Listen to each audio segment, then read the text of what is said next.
I can't tell you how happy we are to be here. Thank you for inviting us. It's really lovely. I'd like to start off with a little story.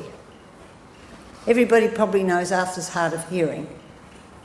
And for some years, I would say to him, let's go and get a hearing aid. But Swami had told him, no hearing aid.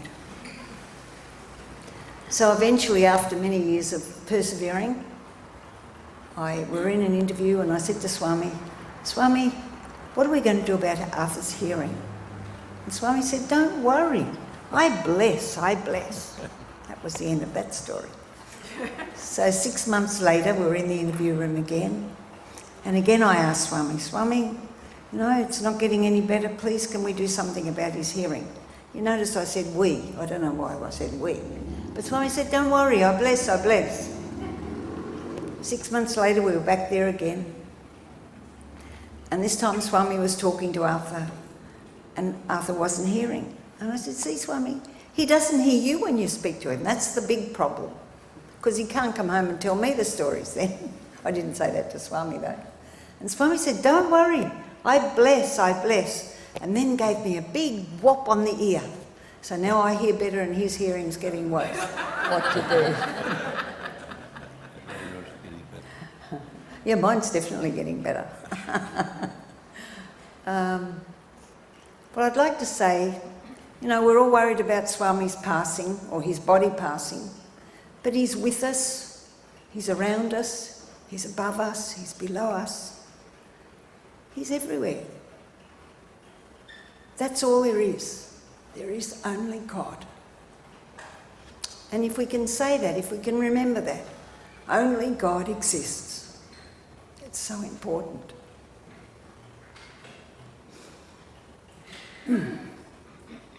Wow, here we go. I'm sure they can. Everybody can hear? Yes. Yes. Arthur can't hear, you see. Everything that comes our way is right for us. Everything. Sometimes we think it's not right for us, but believe me, it's right for us. Last year I had a stroke. I lost some eyesight. Why did it happen? I don't know why it happened. Maybe it's to slow me down and not to go rushing around so much as I used to. But it's all perfect.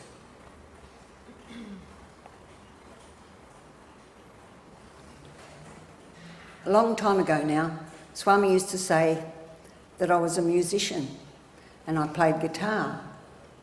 But I'm not a musician, I've never been a musician, and I don't play the guitar. But I think, and I'm quite sure, he was referring to my mind. My mind was always churning over and chattering and didn't stop. No, I'd be thinking of the past or the future or what people had said that I didn't agree with. And instead of sort of getting my case out there and dropping the worry of it all, I just kept going. So Swami worked on me really for a long time. And we're in the Punachandra practicing for one of the Christmas plays. And Swami came in as if he was gliding along the floor, his feet didn't seem to touch the floor at all. And he came and stood in front of me. And he just looked into my eyes. And he just looked, and I looked back. There was nothing in my mind. I didn't want to ask him a question. I didn't want anything. And it seemed for ages that he just looked. And I was perfectly content to look into those beautiful eyes of his. And then eventually he walked away. And as he walked away, he said, good girl. So at last, that mind of mine had stopped thinking and asking and doing and all that stuff that it does. So it's a good thing for us to think about. First of all, Swami in a discourse, he nearly knocked himself off his feet. He said, ask the question, who am I? Who am I? Who am I? Who am I? And I thought he was really going to topple over, but he didn't, thank goodness. But that's it, we should really be asking this question. Ramana Maharshi taught that if you ask the question, who am I? And then when a thought comes into your head, you say, to whom does this thought come to? And of course the answer is, it comes to me. And then you say the same thing again. Who am I? Who am I really? And eventually, if you keep practicing that, the mind will still itself. Over the last year, I hadn't been a particularly good sleeper, although I'm getting much better at it now. And while I was awake, that's what I'd be practicing. Who am I? Who am I really? And it's a wonderful way to put you to sleep, I can tell you, but you're talking to God anyway, and it's just the most important thing to do.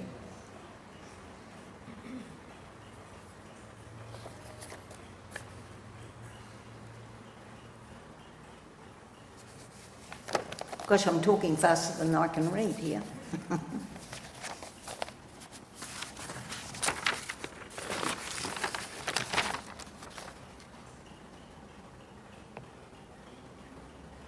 Oh, some friends of ours in Australia, Ron and Swami Farmer, they're both psychologists and they do a lot of work. They're working for a benefactor called John Fitzgerald, and he's a developer. That's not really relevant, but he has provided the money for 3 schools for boys.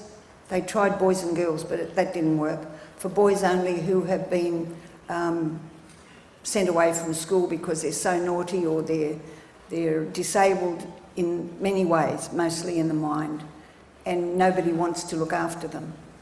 And these 2 people are running 3 schools, one in Queensland, one in New South Wales, and one in Victoria. And John Fitzgerald's putting up $200,000 for each school every year. And he hopes to have 50 of these schools going in Australia before he leaves his body. But the principles, they're not called size schools, but the principles are based on the 5 human values. And they're getting wonderful results from these boys. But that wasn't really what I wanted to tell you. They've put together 4 CDs. One is called Seeing Through the Eyes of Gratitude. The second one is How to Be Happy Again. The third one, Being Here and Now, the Wisdom of Mindfulness. And the fourth one is Simple Meditation. Now, our wonderful hosts, Carol and Mike Congleton, I've passed these CDs on to, and they have agreed that if anybody would like one, that they can copy them for you. I don't know what arrangements you can come to there, but yes, I'm sure you'd be very happy to sit and listen to them. They're very good tapes, not tapes, CDs.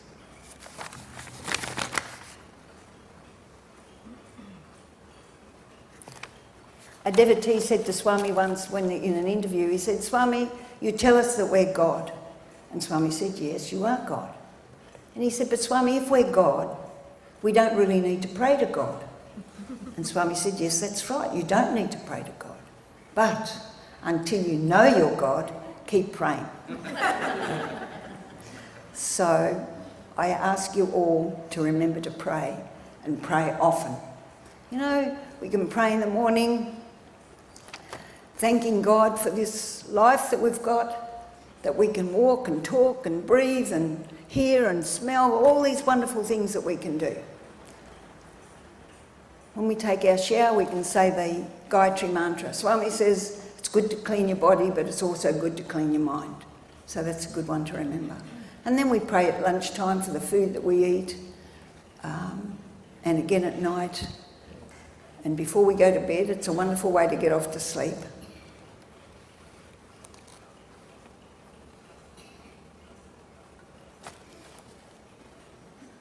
We used to go to Fiji and New Zealand quite often because Arthur was the central coordinator for those countries.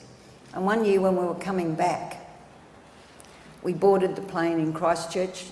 There was nothing unusual about that. And the plane took off normally. But when we're in our particular section of the plane, there was a screen up front. There weren't movies in those days and you could see films. But it would tell you how far up we were, how far from the country, how far to our own country, when we were expected to arrive, and all those sort of things.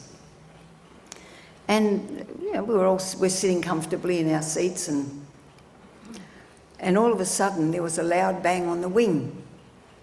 And the hostesses started running around and looking in the lockers, and they had fire extinguishers with them.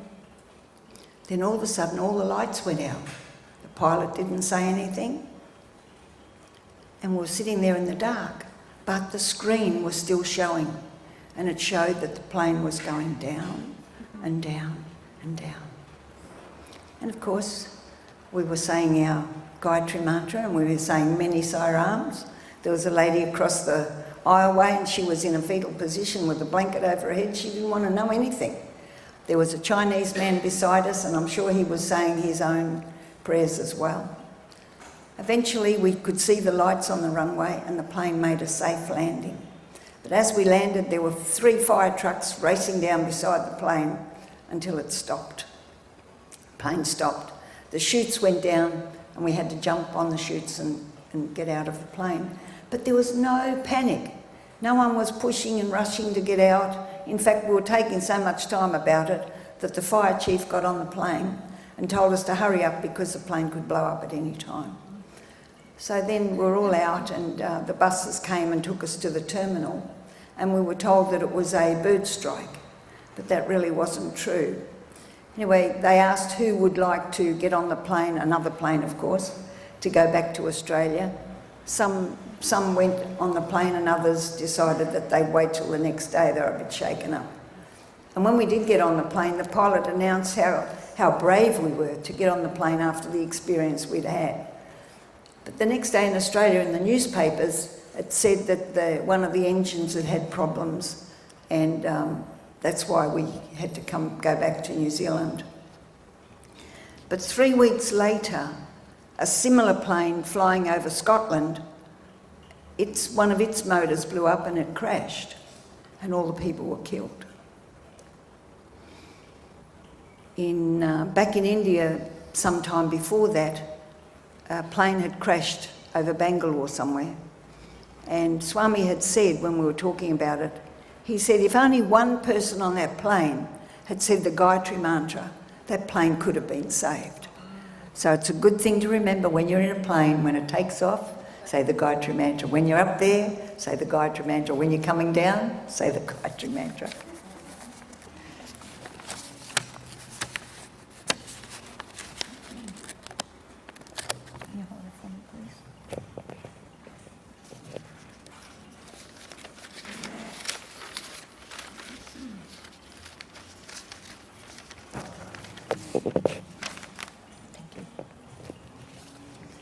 Swami had been telling us all over the years, happy, happy, happy.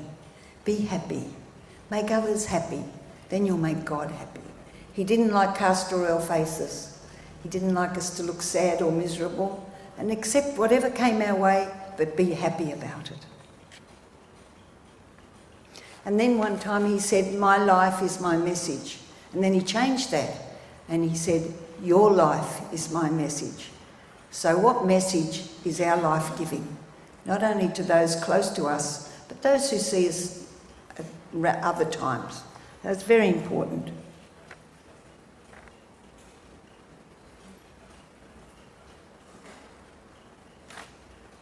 When we know in our hearts that Swami is with us, above us, around us, below us,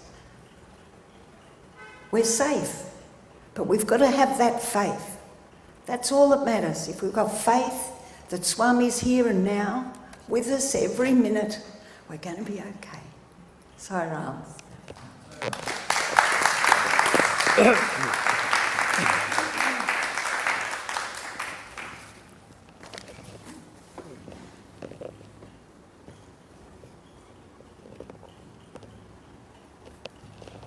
Om Sairam. Om Sairam. Om Sairam. Did they say anything? No, I said it for them. Om Sairam. Om Sairam. Ah, that's better. The greatest problem for mankind today is that mankind has forgotten who it is. Because they've been caught up in this world and see it as reality when in truth it isn't. I'll be mentioning a few things. Perhaps you'll think, well, poor old Arthur, he's gone round the bend at last. But the truth is, Swami said, as Poppy mentioned, who am I, who am I, who am I? And he said, and what are you all doing? Wasting your time. Wasting your time. He said, I'm not telling you that you shouldn't do this, but I want you to know that it will not bring you to the truth. You'll not realize who you are. So, I want to talk to you more. What is Swami telling us not to do? What is Swami telling us not to do? Not to sleep. Oh, that's right. No. So, the point is this. I want to talk to you about this, about finding the truth, about knowing who you are. And until you can see that, at least make an effort to it, you will not get any relief from the world. The world is merely a picture projected upon the screen of consciousness by consciousness itself. All this that we think, you know, God's out there somewhere, is not right, because God is the indweller. And I said to, did I say it? Yes, Swami asked me a question about the Christmas program. And I said, oh, Swami, the others are fixing that up. And he looked at me and he said, there are no others. Now, we sit here and have a look around. There's a few here, isn't there? But in truth, he was talking from the deepest level of truth. That people appear on the screen. I think one of the great poets spoke about this many years ago. And so we have to start questioning, making an effort to find the truth. Now, there are different ways that people go about this. For me, it was simply wanting to be with true holy ones, not make-believes, and also for spending a little time every day. Particularly, I used to read to Poppy out of the books of great teachers. When I went to Swami first in '79, on the way there, I stopped off in Bombay and I sat with Nisargadatta Maharaj. He was quite volatile. And he would, even when he was dying from throat cancer, someone mentioned something and he propped himself up and he started thumping the bed. All the time you've been coming here and still you don't understand. I am the pain. You see? Why? Because the indweller was God itself. And God takes all the pain from us, not from our bodies. That's another kettle of fish. So we need to continue to make effort until it brings you to a point of understanding that you realize that even that effort is a stumbling block.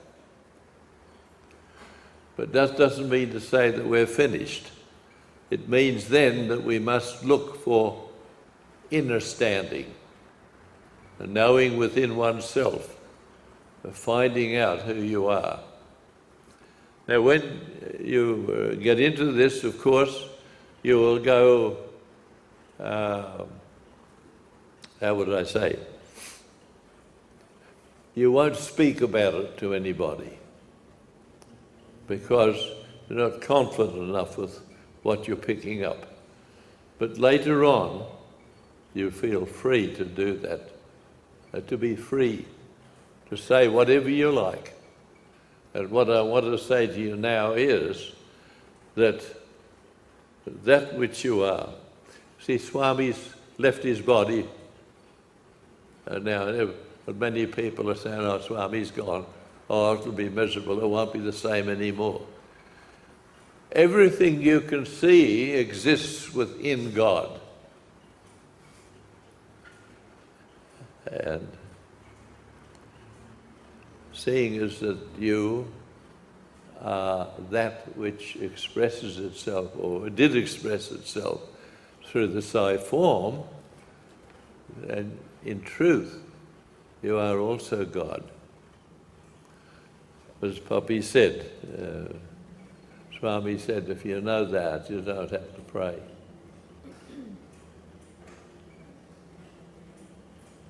If you know it fully. So,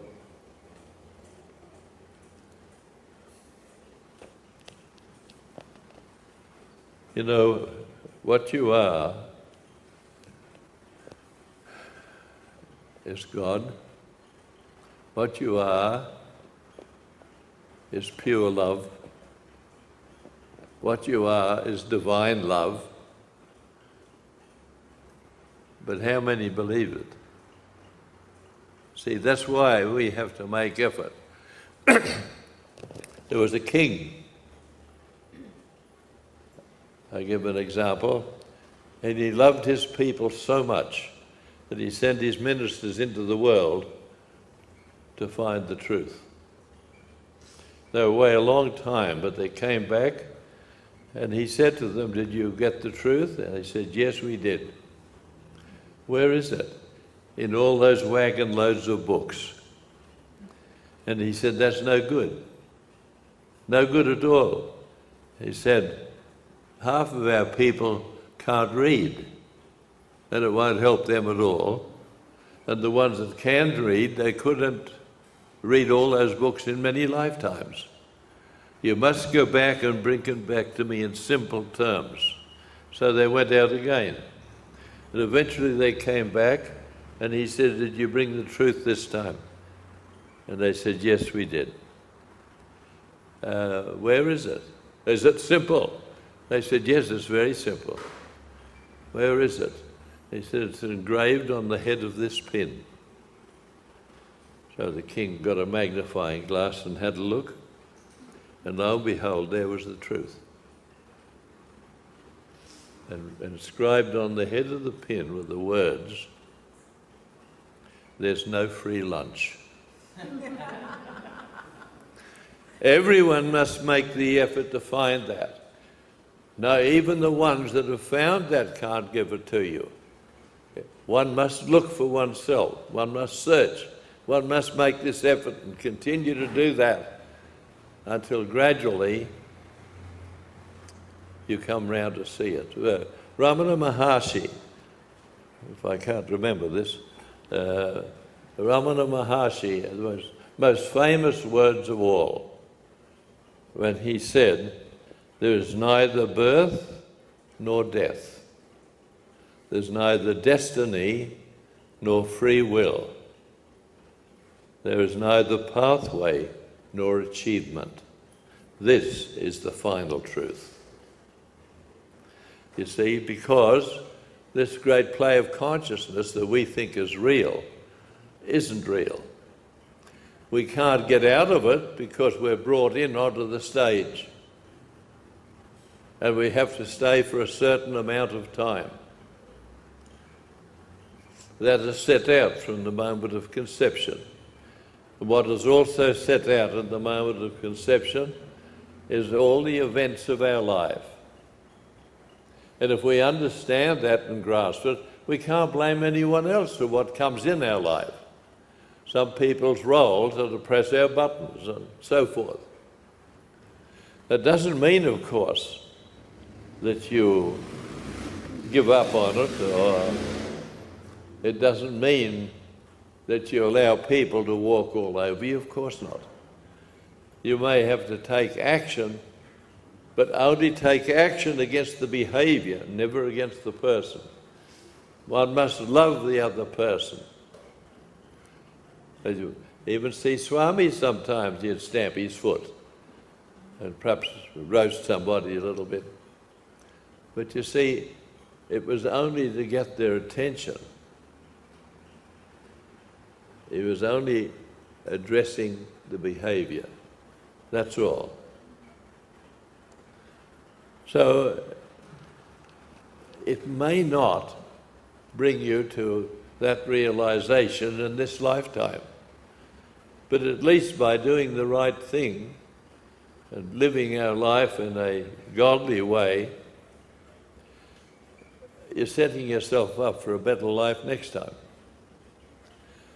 See, Swami was in his room at Kodaikanal, in the dining room, and there was a man in there, and he said, "Oh, Swami, I must have done something right in my lifetime, to be in here with you." And Swami looked at him, he said, "Your last life? 1,000 lifetimes just to get into this room. And if we've lived those thousands of lifetimes, do you think we've been saints all the way along the road? Of course not. We've had our bad times and our difficulties and done things wrong and whatever else. So if we see someone as playing a particular role, we should not criticize that person. We may very well have played that role many times over our lifetimes. What I'm saying to you is, you can be free of the world. It doesn't mean to say you can just drop out. One is here for a particular time. But finding out the truth, you can see it for what it is and understand it's not reality. Any question on that so far? Oh. Nobody, eh? Well, the most important thing of all is to at least realize that you're pure love. And it's not bragging or anything else. You just realize that's the case. If you go around skiting about it, then you'll have a rather nasty fall.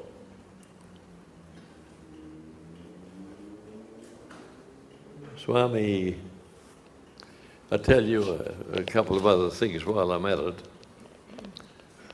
Swami one time was in the Hillview Stadium, and they were watching a play by children. When it was finished, it was announced that a special Shiva dance would be demonstrated. And a young lady came out dressed in gold, and all the headdress and everything, and beautiful. So I started to think as this person went on with their dancing, and I'm thinking to myself, this is not right. In India, young ladies of a certain age don't dance in front of holy ones. So I'd look at Swami to see if he was all right, because he was only a few feet away from me. And his face was just blank, just watching. And so I was concerned about this all the way through. And of course, Hillview Stadium was packed with people. So I worried about it. Then Swami got up to leave when it was over. And he stepped over to me and he said, "Have you ever, Lion," he said, "have you ever seen that play before?" I said, "No, I haven't, Swami, but it was very beautiful." "Oh, yes," he said. Then he leaned over with a twinkle in his eye and said, "But that wasn't a girl, that was a boy."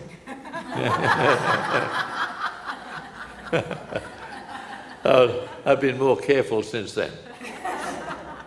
So you see, but although all those thousands of people that were there, he was aware of what I was thinking. And more than that, but I had a number of illnesses, or the same illness a number of times, of pancreatitis, which is a very painful thing. And they got me into hospital, and I'm in a bad way, and the doctor's with me till about 3 o'clock in the morning. And between pethidine injections, I was there thinking, and I said, I just talked to Swami at any time, so I just said, Swami, you told me you'd always be with me and you'd always take care of me. And now that's all I've got. Then I started to get better. The doctor that was with me the night before came in with a visiting surgeon, and I could hear him telling him, I don't know what's going on.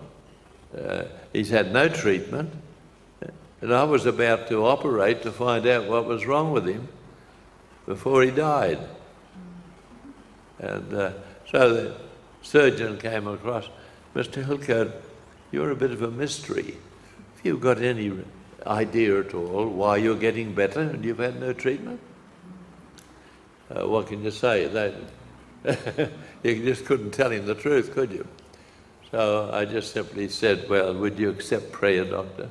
Oh, yes, of course. And off he went.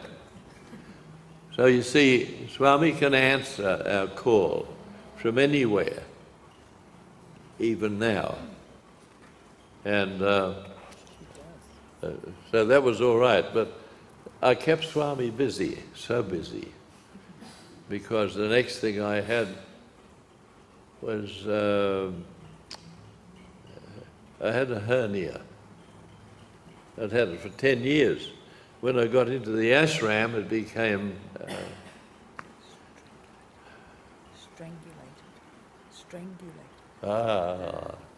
strangulated. Yeah, and so for about 7 days I put up with it. And I said to Howard Murphy, I said, Howard, when Swami comes out in the morning, will you ask him if I should go to Bangalore for an operation? And when Howard came back down later in the morning, I said, what'd Swami say? He said, Arthur, it's the most beautiful time I've ever had with Swami. He was so beautiful, and he held my hand, and I told him what was wrong, and he said, yes, I know, but I am looking after him. He'll be all right. He said, there's pus. It's already got gangrene, you see. So he said to Howard, have him brought up in a wheelchair this afternoon. And so that's what happened. It was a wild sort of a journey because of the ailment. It had no footrests.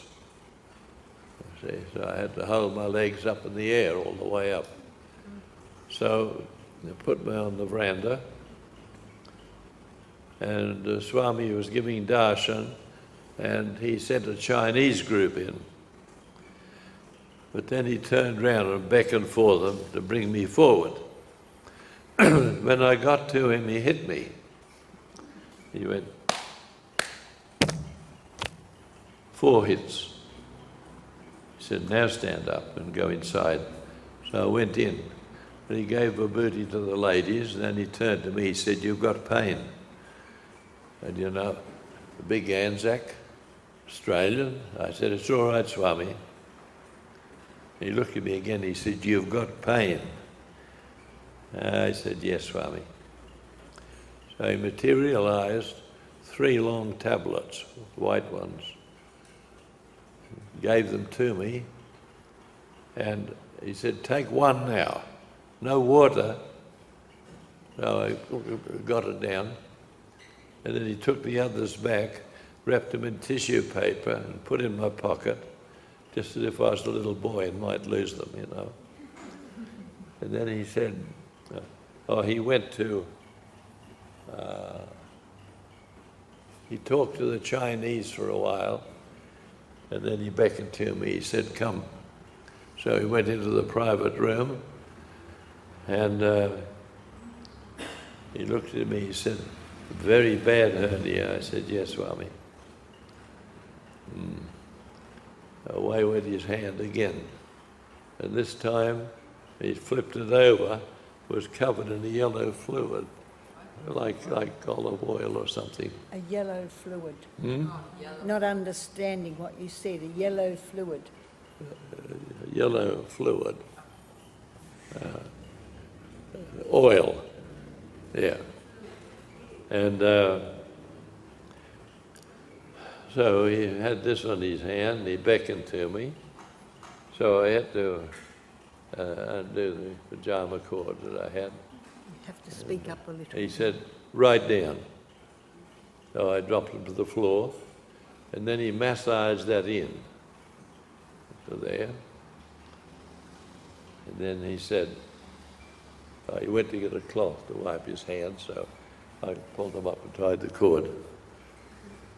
Bossy, isn't she? And then he said to me, now you can go to Bangalore and just have a small operation. And immediately I thought, but, you know, and it was only a thought, I won't be here for Christmas. And immediately Swami said, it's all right, you'll be back before Christmas. He knows everything.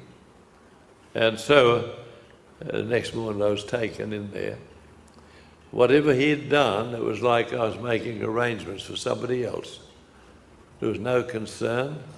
I was taken to a little private hospital, antiquated equipment and everything. A chap came with me, at Swami's direction, to provide for me while I was there in those hospitals. You've got to have someone with you to provide you with food and to give you your tablets and that sort of thing. So I went in there. 6 o'clock next morning, the car came for me. I went in. I got a bit of a fright because they told me that they were taking me to the women's hospital. And I was a bit terrified. But what happened, they went there to pick up a devotee doctor to take me to the private hospital. And so I was talking to the surgeon like as if I was inquiring for somebody else. And I said to him, what sort of an anesthetic do you use, doctor? And he said, oh, there are different kinds. What would you like us to use? And I said, well, I don't know too much about it. The only one I know is when they put a needle in the back of my hand. Oh, he said, that's all right, we'll use that one. And then I said to him, you're going to stitch this up like so that it won't give away again in a fortnight's time or something. No, I've been told it must be taken care of properly, I'll do it right. Then I said, what about food? My friend is here, is there somewhere handy he can get food for us? And he said, I've been told that you must be cared for properly. My wife will cook your meals and bring them to the hospital. He fixed everything. So, 3 days, on the third day after the operation, the surgeon came to see how I was coming along. How are you feeling? I said, very good, doctor, I'm ready to leave. What? He said, you can't leave? Not possible for you to leave, it's too soon. Well, I said, the car will be out there waiting. He said, it can't be helped, you cannot go. Anyway, he said, I'll take the dressing off and have a look. I took the dressing off and he stood looking at it for a while. Then he said, yes, it's all right, you can go. So I said, and had a look, and it was healed. That was just in 3 days. And so we went back in the car, the devotee doctor travelled back, and when we got there, he insisted to come in the Ganesh gate. And then he went to the double gates, and then the car was back a bit up the lane. And I looked up and I looked over to the mandir, and there was Swami looking across. He just came out and had a look, then he walked quietly across, went to the doctor and said, how did everything go? Was it successful? Well, the man told him everything and went on. And then Swami came out and walked up the lane on the men's side and leaned into the car where I was sitting. And he said, how are you? I said, very well, thank you, Swami. Oh, he said, in your country, you'd have been in hospital 10 to 15 days for that operation. I said, yes, Swami. And so he gave me his blessings and then went back inside again. And they took me up to the Roundhouse 1 and I walked upstairs. There I rested the next day and then I went to Christmas Day, was the day after, and I went and had Christmas dinner with Howard Mervett and Jack Hislop, so it was a nice time, wasn't it? So you see, he can do anything, anything at all. What about when Swami was telling us how you were getting on? Swami was saying to the group and Poppy, operation successful, no worry. But he was telling them the day before I had the operation. And then after that, what was the other thing? He said that you'd be coming home, but that was the day before too. Yeah, that's right. It was a day ahead. Yes, he'd be home today, but it was not the next day that I came home. So it was all wonderful. And then back a few years ago, I had a stroke. And they carted me off to hospital. Poor Arthur, you know, this is the end of him. But it wasn't like that. I was in hospital for a week, and then I came home, and I've been all right ever since. Because, see, he stepped in again and fixed it. And this time now, we were going to New Zealand for their conference. It was just before the earthquakes over there. And so I said to Poppy, I can't understand this. I said, I haven't had any trouble for years and years. Oh, ready? I said to Poppy, I haven't had any trouble like this for years. But I said, I've got pancreatitis back. And so got the ambulance and carted me off again. And I was in hospital, I think, for 6 days. 6 days I was there. And then the surgeon comes to all the tests we've taken, it's all right, you can go home. But it stopped me from going to New Zealand for the conference, and we were talking about going down to Christchurch, you see. So again, he stepped in. So see, he can do this for us, but we must have true faith in that fact. Because if you have that true faith, he'll answer. Sometimes, like he said one time, he said, I answer all prayers, But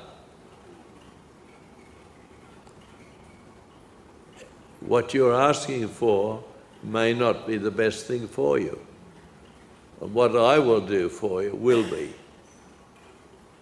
So you see, we can just do this and remember who you are.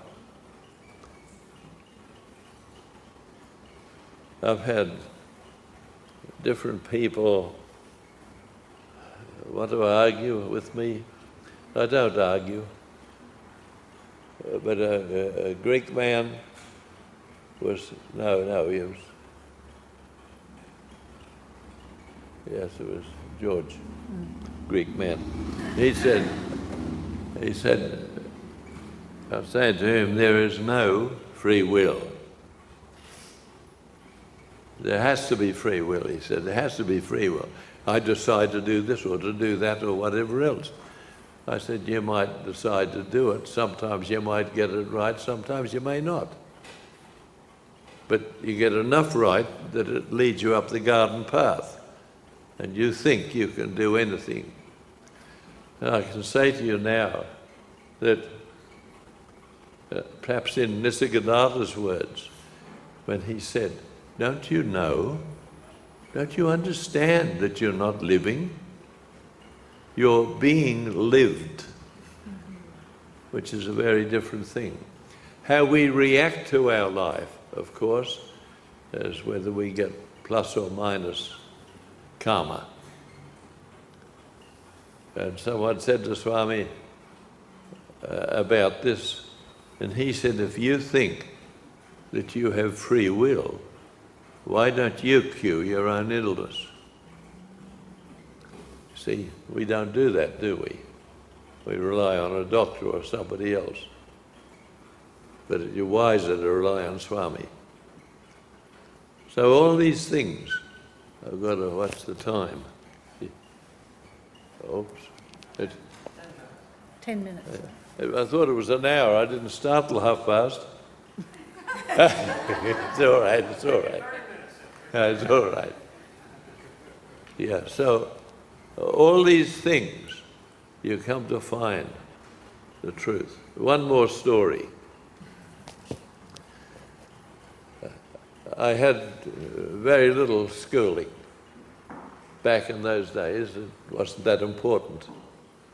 But, so when I got a job and everything, I drove big machinery, big cranes and semi-trailers and everything. But one day, doing this work on craneage and everything, I had the feeling I had to change. I didn't want to do that for the rest of my life. So I said to the superintendent, look, I told him the story, and I said, if you have a semi-clerical job come up, then I've got my name in for it. He said, yes, all right. But 3 weeks I had the job. I was away from the craneage, and I was doing costing and reporting on ship repairs in a dry dock. So when I'd been working on that for 6 months, someone mentioned that PA management consultants were coming in to the department to select some out of the department to be trained as management consultants. Now I was cheeky enough because I didn't have the education to do that.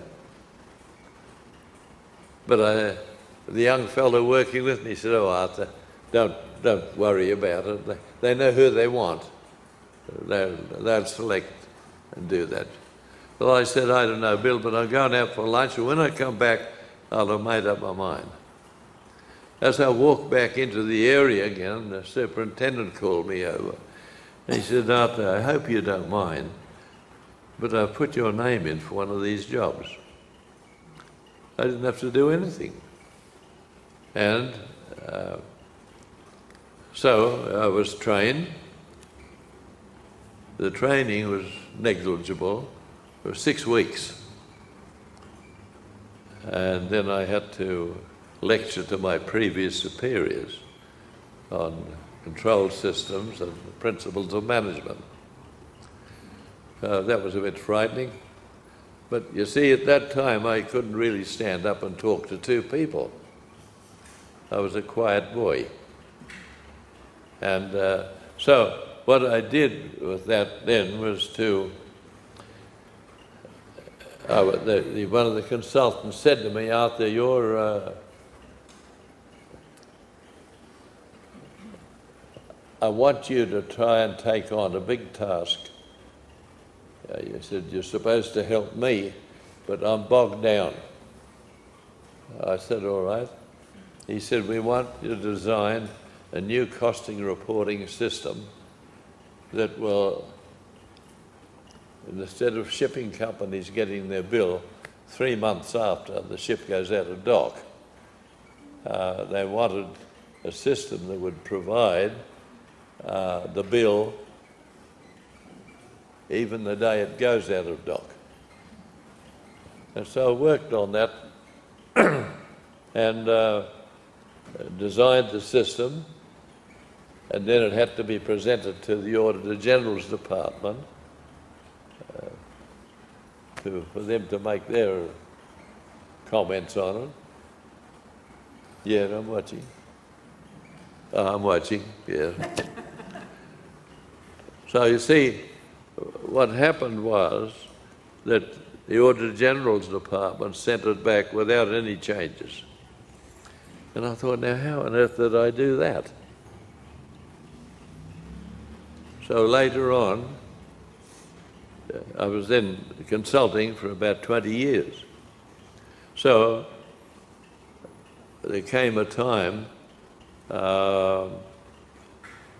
when I started to get a true picture.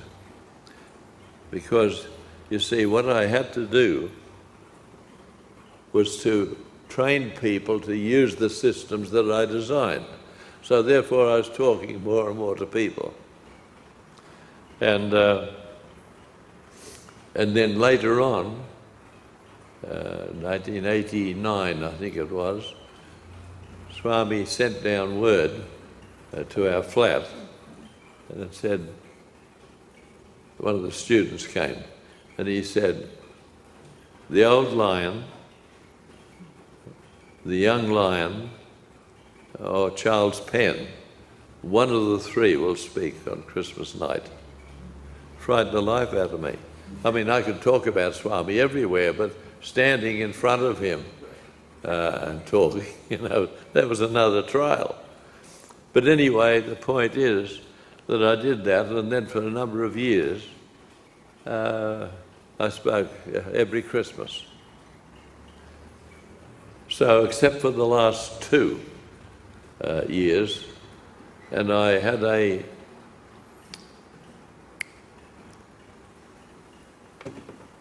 Swami hadn't mentioned me speaking. And so I was sitting back taking it easy, And he's sitting there just looking around at everybody. And then he looks across at me and he went, uh-oh. So I got up and I went over. I said, yes, Swami. He said, are you ready? I said, yes, Swami. You can't say no. And so I spoke. The following year, almost the same thing happened, except that he was sitting there quietly. Then he just turned and he looked across at me, didn't do anything. So he turned away again, so I just sat there. After a little while, he looks back and looked at me a little harder. So I got up and went over. And I said, yes, Swami. He said, speak to them. And that was this. But you know what's done? I've been brought through to the point where he said, now, you can, if anyone asks you to go and speak, just go. Don't come asking me, just go. So you see, all that training, It doesn't matter what you are or what you haven't got or you don't have abilities. If the Lord wants you to do something, He gives you what you need to do it. Correct? Yeah, all right. And the last thing was that while we were in Bosnia,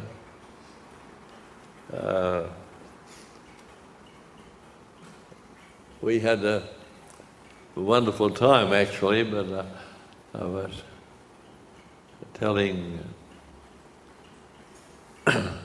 Mike and Carol about this. It was just after their war that they'd had. And they had so many questions. They wanted to know this, they wanted to know why this, and wanted to know something else. So that when came a cup of tea time, I didn't get any, because there was enough there to keep me going, so for 9 hours actually, so it was a long term. But when we got back to put a party, and we were in an interview, and I said, Swami, I said, you know what's happened with our money. I said, we're not worried about that. But we have another unit, should we sell that to keep us going? Swami said, no, don't sell it. And once he tells you don't sell it, that's the way it is. So even if somebody wanted to buy it, it wouldn't work out. And so someone said to us, what are you going to do now? You have no money to splash around. I said, there's no worry. I think that's what we said. No worry. If the Lord wants you to do a job, He gives you everything you need to do that. Now, He showed me that through providing me with the experiences of talking and so forth and so on. So this is another thing. And so what happened? See, these didn't come lightly because they come as a severe test. And so I said to Poppy, look, we've run right out of money. We had our tickets, we'd bought those, but we had no money left. And I said, well, Swami said to go, so we just hope that someone will feed us. But 3 weeks before we were to go, the Fidelity Fund paid some money back. Not what we'd lost, of course, but enough to keep us going. And it's gone well, hasn't it? It's still going okay. So He looks after us. Let me simply say,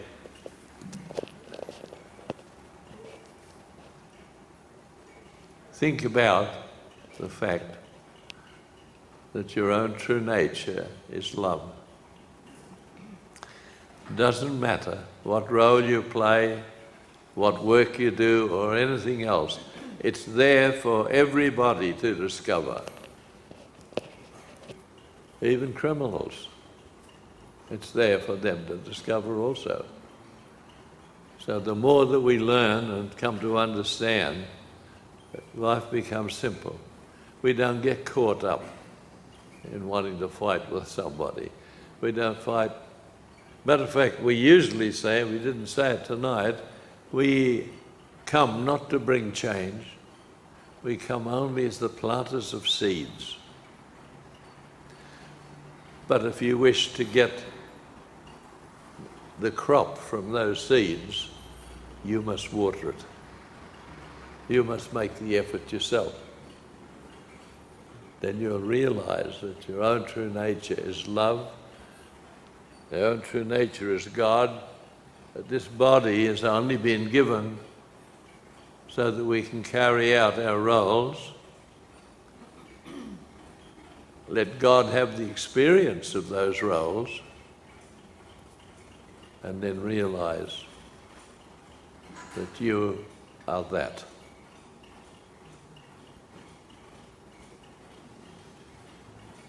I just wish I had a magic wand to wave it so that everybody could see that.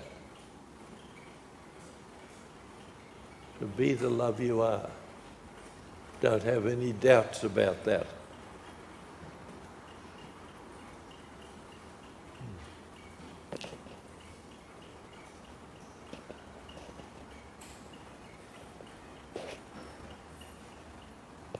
Om Sai Ram.